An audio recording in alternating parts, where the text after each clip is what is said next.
Hello guys and welcome back to June favourites. Can someone please explain to me where half of 2024 has gone? I feel like I've been robbed of a year. I know I say this every time, but I have a theory. As you get older, time just goes exponentially faster and it just is gone. It's like blink of an eye. By the time I'm 60, I feel like a year will feel like 1 month long. Anyway, all jokes aside, I have some really good favourites this month, a couple of bits of makeup, and then lots of body and skincare bits. I'm going to start with the makeup, and starting off with a foundation. I feel like I have a new favourite foundation every month at this point, but I'm very late to the game with this one. But this month, I finally tried the NARS Light Reflecting Foundation. Apparently this is like the #1 best-selling beauty product of definitely this year or something like that. I was talking to the girls that work at NARS anyway, and they very kindly sent this to me because I was talking to them about products and product launches, and they were like, this is our like best selling product, it's like sells so well, blah blah blah. And I was like, I've never actually tried it. They were like, what? And sent me one.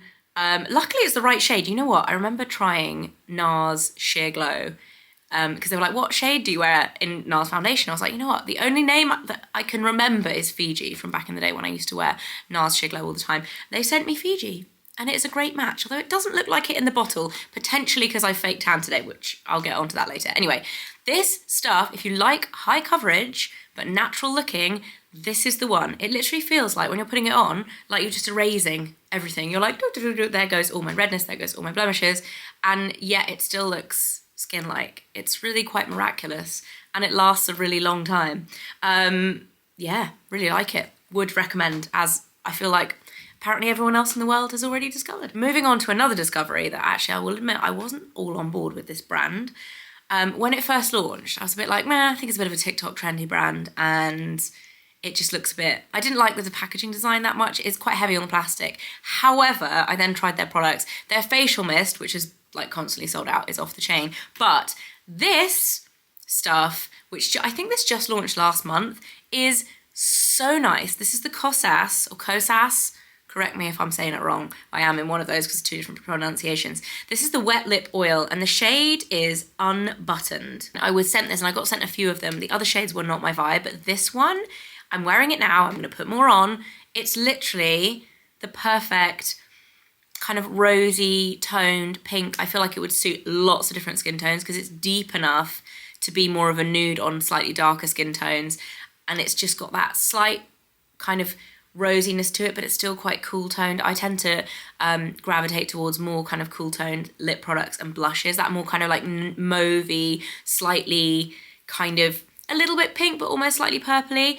Love, love, love this. The texture is divine. It's super hydrating, and it's sticky enough that it stays on for a really long time, but it's not sticky that it's like annoying in texture, and it's not like enough of an oil. Obviously it's marketed as a lip oil. I think it's more of a kind of like a lip gloss, really, like a balmy lip gloss. It's not oily enough that it just disappears. I find a lot of lip oils just disappears. This stays on. The pigmentation is gorgeous. Sometimes I put it on my cheeks. I have it on my cheeks today actually, and yeah, really, really big fan of that. And actually I do like the packaging, which normally with Kosas, some of it I'm not a big fan, but I like this packaging. It reminds me of like a pack of biscuits. I don't know why, that's so random. But yeah, I really like this.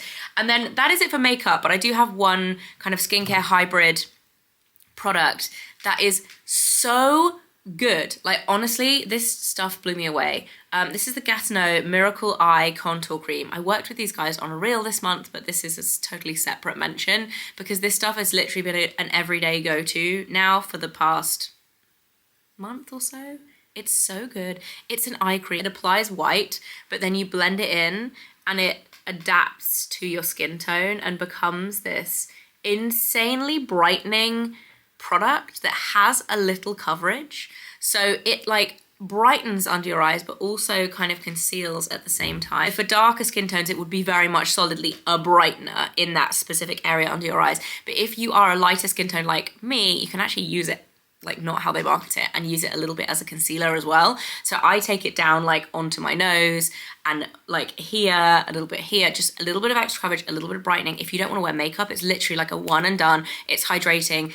It's actually, like I said, it's textured as an eye cream. So it's like a tinted moisturizer kind of.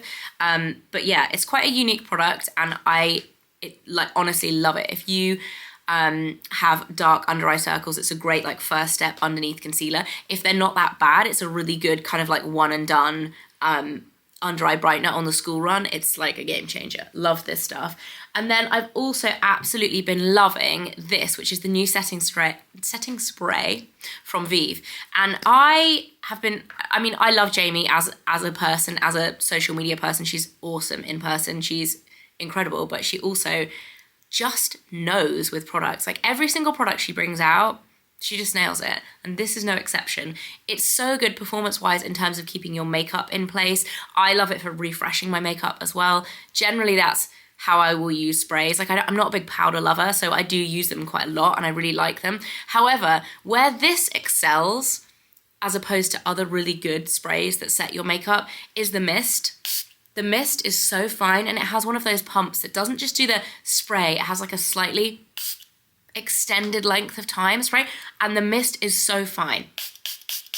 Like it's a mist, not a spray. It literally disperses so beautifully. It's also really nicely scented, which I feel like is just a nice plus, because I mean, this could be non-scented and I would still like it, but it has like a real kind of like, I don't even know the notes of it, but it feels like it's like lemon balm and cucumber or something like that. It's very like relaxing and uplifting as a fragrance.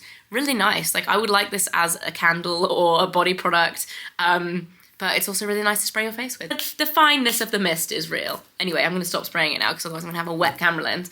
Really, really good. Would recommend that. And then moving on to skincare, I've absolutely been loving this, which is from Ole Henriksen.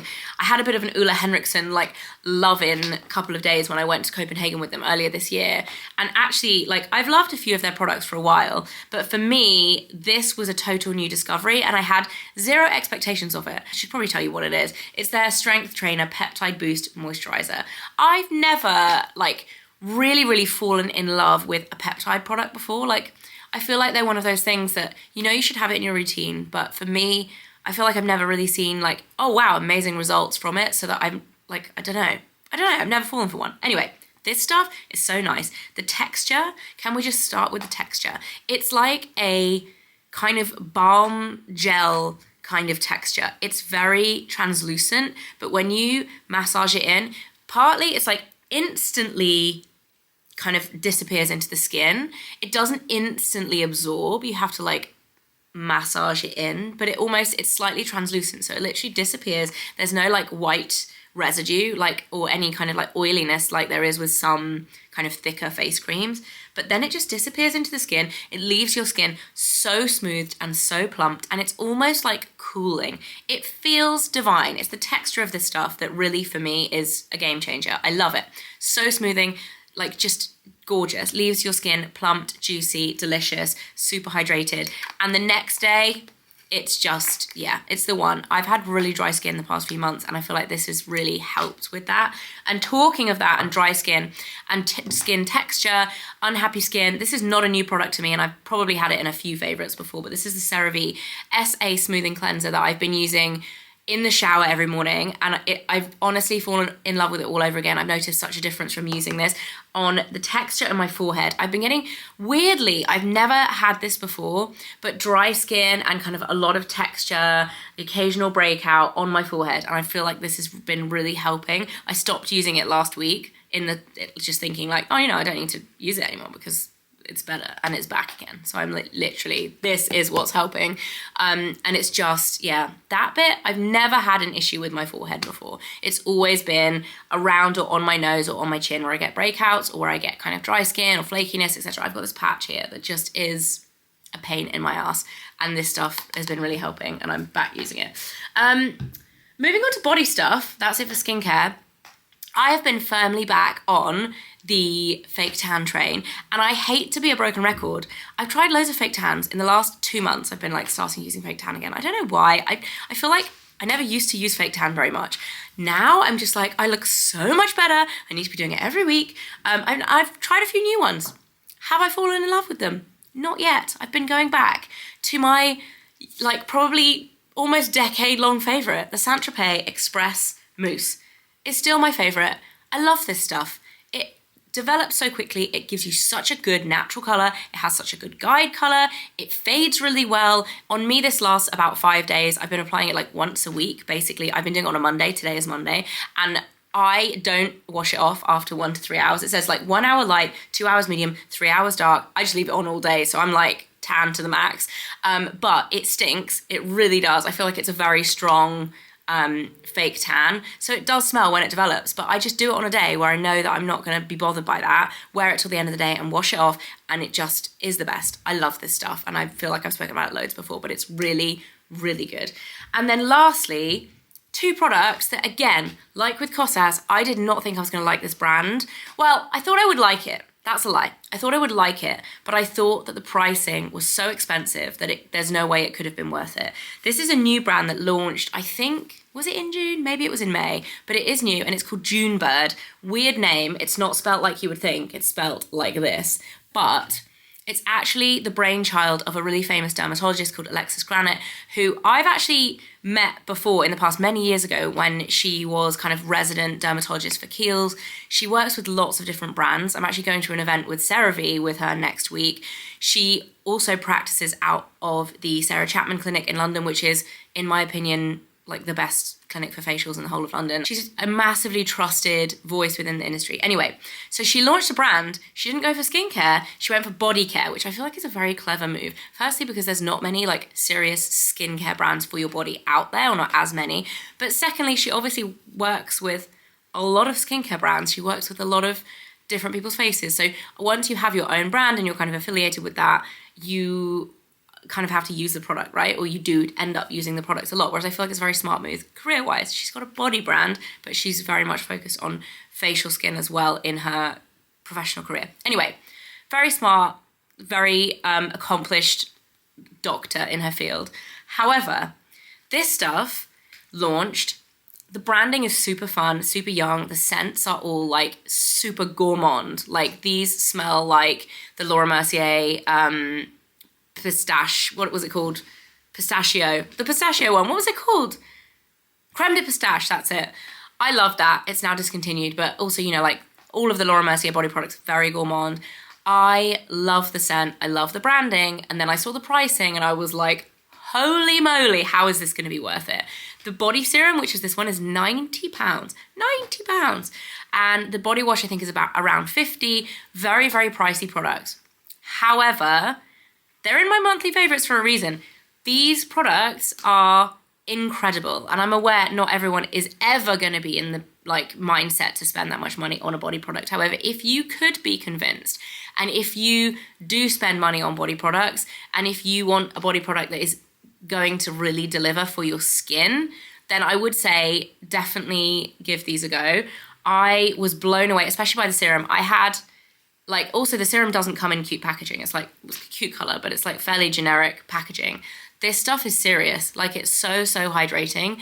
I can tell a difference immediately when I use this, and it's not my kind of product either. It's very heavy. It's a gel to oil product, and it's like you put it on before bed. I'd put it on maybe half an hour before bed to let it sink in. The next day, you notice such a difference in the hydration in your skin. It's like nothing else I've used in terms of body products, like serious skincare, but on body scale. And I think that's why it's so expensive. It's formulated as if it were a skincare product, but there's obviously a lot more of it. Like this is a lot bigger than you would get a facial serum in. It's, how big is it? 100 mil. You'd get a facial serum in maybe 30 mil. Hence, it's a lot more expensive. So yes, it's pricey, but I've been absolutely blown away by this. I also love that she does refills, so all the packaging is very extravagant, but you can actually just buy the refill to refill it. And my other favourite, there are about 6 products in the range, but my 2 favourites are the serum, which is the really expensive one, and honestly, I was like convinced by that. It's changed my skin overnight. On my legs especially, I get such dry legs. And secondly, the body wash. I've been using this for a month straight, like daily. It goes, a little bit goes a really long way, which is also amazing, but the texture of it, I don't know if you guys can see, it's very liquidy, but it, once you foam it up, it goes a little bit, goes a long way, and it honestly feels so divine on your skin. It's such a nice experience using this product, and it's so hydrating, and I really love it. Pricey, but good. So that is it for my June favorites. Hope you enjoyed it. I feel like I've waffled in the last few minutes a lot, but nice to catch up. I hope you guys have had a fantastic month. Summer is here. I will see you very soon. Let me know if there are any specific summer videos you would like to see in the next few weeks, and I will see you next time. Bye, guys.